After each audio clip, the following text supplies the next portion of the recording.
নমস্কার বন্ধুরা, আজকে আমি যে স্থানে রয়েছি সেটা আপনারা খুবই ভালো করে জানেন, হয়তো নামটা শুনেছেন, বল্লভ সেন।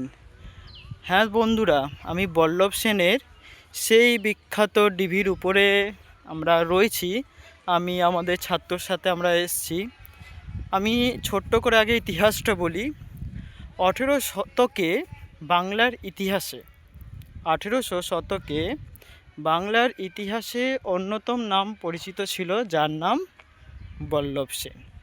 তিনি খুবই শক্তিশালী রাজা ছিলেন বলতে গেলে। কিন্তু বল্লভ সেন ছিলেন নিজের বংশের সব থেকে শেষ রাজা। তিনি মহারাজা হিসেবে নির্বাচিত হয়েছিলেন।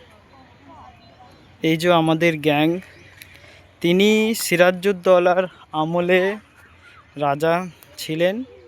এখন বাংলাদেশের বিক্রমপুর অর্থাৎ মুন্সিগঞ্জে তিনি এখন জন্মগ্রহণ করেন।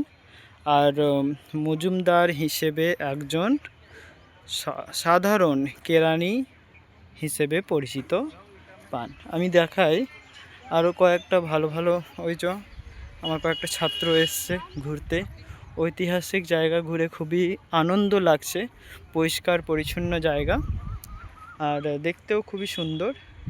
এখন বর্তমানে এই অস্তিত্বটা তো পুরোটাই একদম মুছে গেছে, কয়েকটাই ঢিবি রয়ে গেছে, যেটা প্রমাণ করছে কি একসময় এখানে অনেক বড় ঐশ্বর্য ছিল। সেই সময় কালে বলতে গেলে 1698 থেকে 1707 মধ্যে। আর নেক্সট ভিডিও দেখার জন্য আপনি আমাদেরকে একটু সাপোর্ট করুন। Tata, bye bye.